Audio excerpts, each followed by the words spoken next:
baik. Gaji kalian cair rapi setiap bulan dari keringat rakyat yang hidupnya makin tercekik. Kalian duduk nyaman di ruangan ber-AC, rapat tak berguna, pidato kosong kumangka, sementara rakyat di luar menderita dan kalian pura-pura tuli. Kalian dibayar oleh petani yang kelaparan, buruh yang diperas, nelayan yang bertaruh nyawa kinclong, bukan untuk jadi pejabat malas dan rakus. Jika jabatan hanya jadi tameng untuk lari dari tanggung jawab, kalian bukan pemimpin. Adili Jokowi.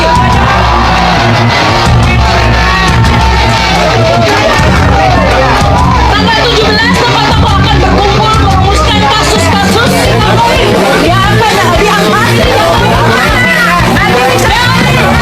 sekaligus akan meresmikan kantor advokasi rakyat untuk adili Jokowi. Rakyat tidak sendiri, kita bisa bersama-sama.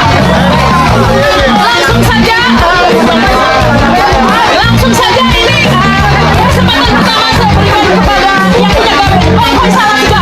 Emang tuh ngomong-ngomong soal ijazah tuh. Enggak, ada satu orang bupati yang rupanya diduga ijazahnya palsu. Ini bupati. Kemudian si bupati itu ditanyain, "Pak, ini bener Pak Bupati dulu ijazahnya palsu?" "Ya enggak, setahu saya asli. Waktu dulu beli saya bilang minta yang asli." Jadi jangan sampai belinya yang palsu, kata dia. Saya baru tahu kalau ternyata saya dikasihnya yang palsu, kata dia. Oh, ya. Gue hidup udah 7 presiden. Soeharto, Habibie, Gus Dur, Megawati, SBY, Prabowo.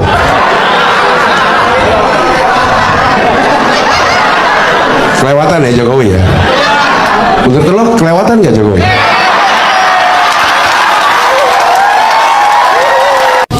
Anda sadar nggak kalau Anda sedang viral di Indonesia karena Anda merusak tatanan demokrasi dan dan transparansi?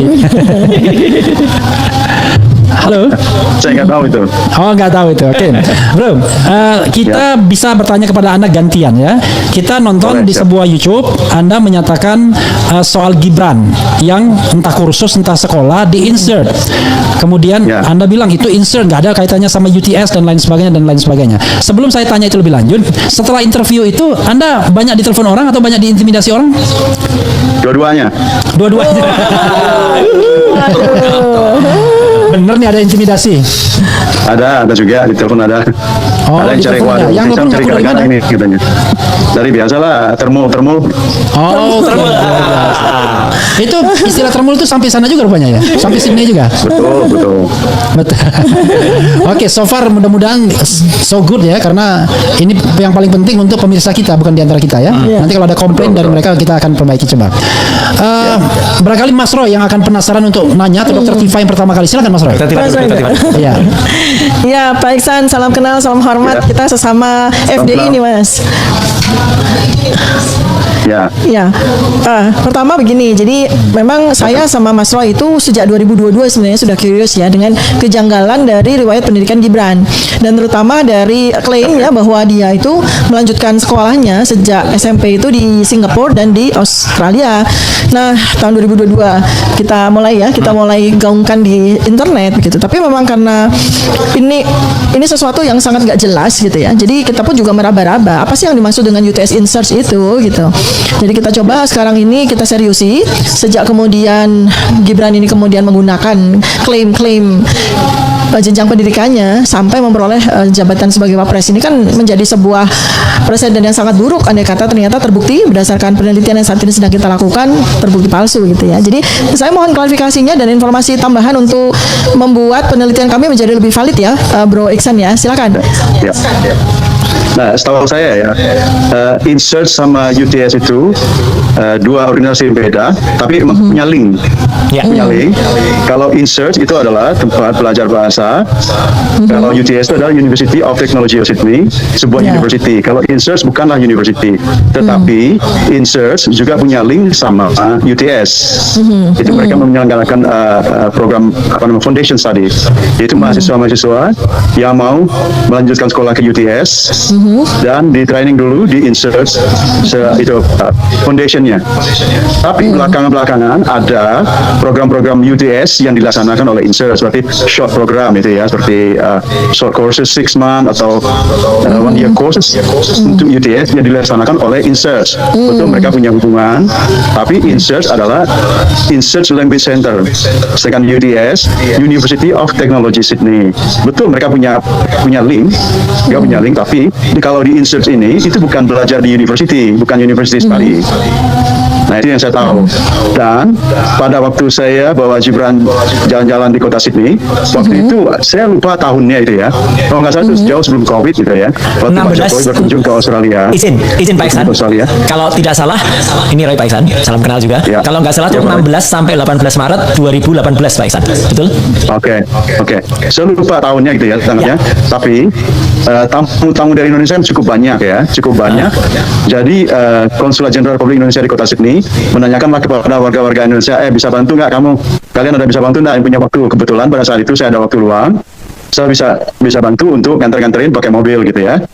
Bro Iksan, saya ingin perjelas tadi ya tentang program-program yang diselenggarakan oleh InSearch dan yang bekerja sama dengan UTS untuk foundation dari calon mahasiswa yang ingin kuliah di UTS begitu ya. Tadi karena penjelasan dari Bro Iksan tadi ada dua hal itu. Pertama, ya yang ingin saya underline adalah penjelasan yang saat ini sudah diterima oleh rakyat Indonesia, oleh netizen Indonesia, bahwa InSearch menyelenggarakan language center. Artinya program ini hanya memprovide tentang penambahan bahasa Inggris ya untuk calon mahasiswa UTS. Lalu tadi Bro Iksan sampaikan bahwa selain itu InSearch juga menyelenggarakan program yang bekerja sama dengan UTS itu berkaitan dengan foundation yang itu menjadi bagian dari nanti apabila si calon mahasiswa ini akan lanjut ke UTS gitu. Mohon penjelasan lebih lanjut Bro Iksan tentang hal ini. Oke ya. InSearch itu di samping menyelenggarakan bahasa Inggris untuk umum, karena dia juga bekerja sama dengan UTS, mereka juga menyelenggarakan program foundation study untuk calon-calon mahasiswa di UTS. Jadi ya ada, kan saya pernah bilang sama Pak Ertu juga ada 3 macam itu ya. Ada yang mahasiswa atau siswa umum yang ingin melanjutkan sekolah dan yang dapat program-program khusus dari pemerintah Australia juga ada gitu ya. Jadi siapa saja boleh sekolah di sana, tergantung program mana yang kita ambil. Jadi begitu, Pak. Foundation ada juga foundationnya, but basically foundation itu about English. Subjek yang di-provide oleh program foundation study itu kalau di InSearch ya, Pak Iksan. Itu saya nggak tahu ya. Nggak tahu ya. Itu saya nggak di sana sebenarnya saya. Tapi kalau berdasarkan apa yang disampaikan oleh Gibran waktu kunjungan itu kepada Anda, itu dia ikut program apa tuh di InSearch, Pak Bro Iksan? Dia sama sekali nggak ngasih tahu program apa. Cuman dia minta antar sama saya waktu itu ya, Pak bisa antar ke InSearch. Dia tidak bilang sama saya minta antar ke UTS, minta antar ke InSearch. Oke, karena InSearch sama UTS itu dua tempat yang berbeda. Jadi karena dia minta antar ke InSearch, jadi saya yakin dia tuh dulunya sekolahnya di InSearch ya. Dan waktu saya tanya, Mas Gibran dulu berapa lama di Sydney? Enggak lama, cuma 6 bulan udah pulang. Dengan mukanya yang polos lugu gitu ya, tanpa ada ekspresi, 6 bulan udah pulang. Jadi saya ulangi, Roy lagi nih, Bro Iksan. Jadi dia bilang kalau 6 bulan ya di InSearch ya. Kita 6 bulan dan sudah pulang ke Indonesia. Oke, 6 bulan pulang. Jadi dia cerita itu tuh ketika memang sengaja ke sana atau ketika Bapak lewat Chinatown, itu kan dekat Chinatown ya, dekat CBD ya. Betul. Dan itu jaraknya kan kira-kira nggak terlalu jauh ya dari Ultimo ya di UTS sekitar 500 meter kalau nggak salah ya. Ya, deketan lah, 300 meter. 350 meter ya. Tahu saya. Ini saya membantu Pak Iksan supaya kalau ada termul yang nanti kemudian itu Pak Iksan nggak ngerti apa-apa, ini saya konfirmasi bahwa saya pegang data-data empirik juga dari sana. Jadi selain tadi yang serius yang ditanya oleh Dr. Tifa, itu Gibran tuh pelesiran kemana aja Pak Iksan? Ke Opera House, betul? Darling Harbour. Betul. Ya, halo Sobat Letik, kembali lagi bersama saya di channel ini. Teman-teman, kita sudah menyaksikan bersama bagaimana cuplikan video yang cukup menarik. Dan tentu teman-teman, sebelum kita lebih dalam isu panas hari ini, jangan lupa untuk berikan komentar kalian dan subscribe channel ini. agar teman-teman tidak ketinggalan informasi menarik yang kita sampaikan.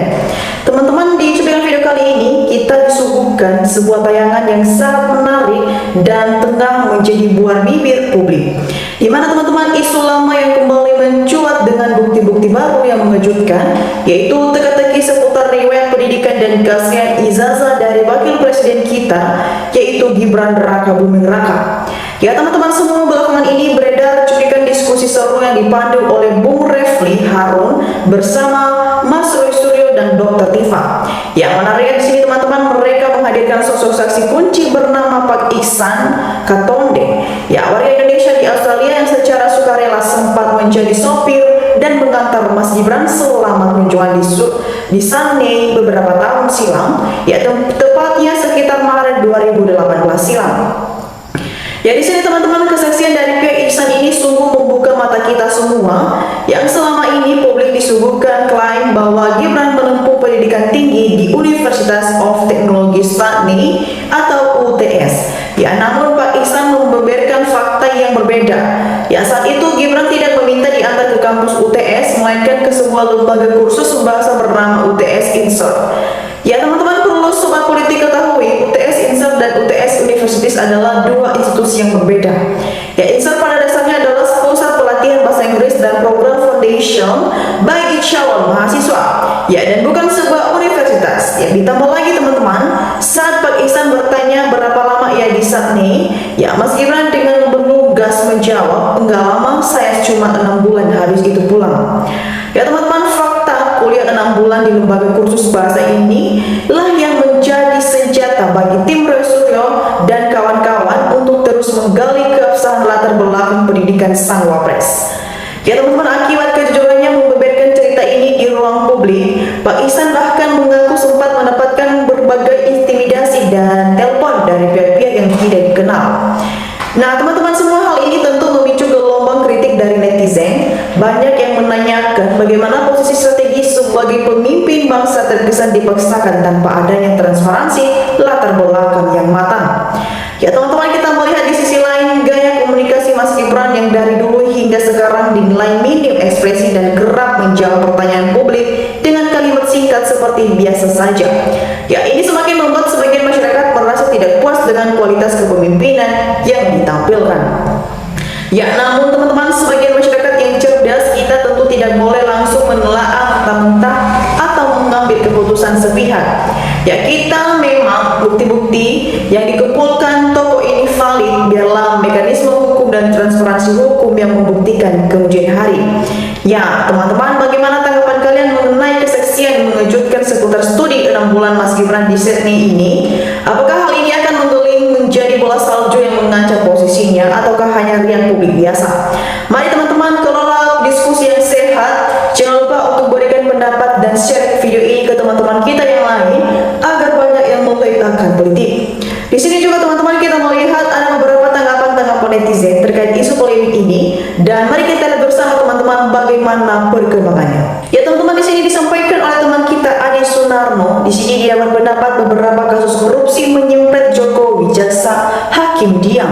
Mestinya presiden gak usah jauh-jauh mengejar ke Butut, cukup ke Solo usut tuntas. Ya teman-teman, disampaikan oleh teman kita Nurleli berpendapat setuju adili Joko Widodo. Teman-teman Mukmi Miarai berpendapat dengerin tuh DPR dan MPR, jangan diam saja. Ya teman-teman, kita lanjut di sini juga teman kita Podiono berpendapat maju terus para pejuang anak bangsa, kami dari rakyat pelosok desa hanya bisa mendoakanmu berjuang terus, insya Allah doaku menyertaimu semua para pejuang. Ya teman-teman, kita lanjut di sini juga teman kita Nono Suryono berpendapat jangan lupa menantunya BN juga harus diselidiki kasus timah dan proyek infrastruktur di Sumut. Ya teman-teman, kita lanjut sampai kita Mini Kiamira berpendapat waktu di Solo nggak hobi membaca buku tapi senang baca komik. Ya teman-teman, Ajis berpendapat tangkap si cungkring, adili penjarakan dia. Ya teman-teman, kita lanjut di sini juga teman kita Asep Proyek berpendapat kenapa vonisnya bertele-tele bohong. Ya teman-teman, Minkru yang Mirah berpendapat dengarin itu Presiden Prabowo. Nah teman-teman, kita lanjut di sini juga teman kita Bapak Nono berpendapat banyak mantan presiden di luar negeri yang masuk sel masa Indonesia juga. Ya teman-teman, Dastam berpendapat, coba penegak hukum di Indonesia jangan diam saja. Tangkap Jokowi, kenapa sih susah banget menangkap Joko Widodo? Dan teman-teman, kita lanjut sampai kita Abstar Gandhi berpendapat, ya sangat setuju, hakim mati saja cepatnya. Ya teman-teman, sampai teman kita Nikmat Cueo berpendapat, rakyat sendiri malu lihat Wapres Gibran apalagi dibawa ke luar negeri, tambah malu rakyat ini. Ya teman-teman, kita lanjut, Hasan Yomex berpendapat, rakyat cari kerja susah payah serta berusaha sendiri dalam berusaha, tapi hasilnya kena pajak. Ayo kita canangkan nggak usah bayar pajak. Ya teman-teman, kita lanjut di sini juga teman kita Minum Khamirah berpendapat, Wapres kerjanya selama ini hanya berdiri di sebelah kiri presiden saja. Ya setiap Prabowo pidato selalu ada Gibran. Ya teman-teman, kita lanjut, Nikmat Cleo berpendapat, rakyat yang berpenghasilan di bawah 5 juta per bulan gak usah bayar pajak. Oke, yang setuju. Ya teman-teman, kita lanjut sampai teman kita Tri Drama berpendapat, sudah kuduga dari saat si Joki ngintip got di seluruh DKI berapa dan terlihat tipu musihatnya. Bro, hukuman apa ya yang pantas untuk si Pirun ini? Ya teman-teman, kita lanjut di sini juga teman kita Minik Maria berpendapat, Jokowi tergantung Prabowo. Prabowo tegas dan profesional kinerjanya sebagai Republik Indonesia 1. Tangkap Jokowi dan adili, kesalahannya sangat banyak sekali Pak. Kalau Prabowo diam saja, lebih baik mundur saja dari presiden. Rakyat muak, Bapak tidak pro ke rakyat. Yang dipikirin setiap pidato MBG aja yang dibesar-besarkan. Ya teman-teman, bagaimana tanggapan kalian mengenai isu polemik ini dan tanggapan teman-teman kita yang sudah kita dengar bersama? Jangan lupa untuk berikan opini cerdas kalian di kolom komentar di bawah. Dan demikian saja cuplikan video kali ini teman-teman. Jangan lupa saksikan video berikut yang tak kalah menarik. Salam NKRI Harga Mati.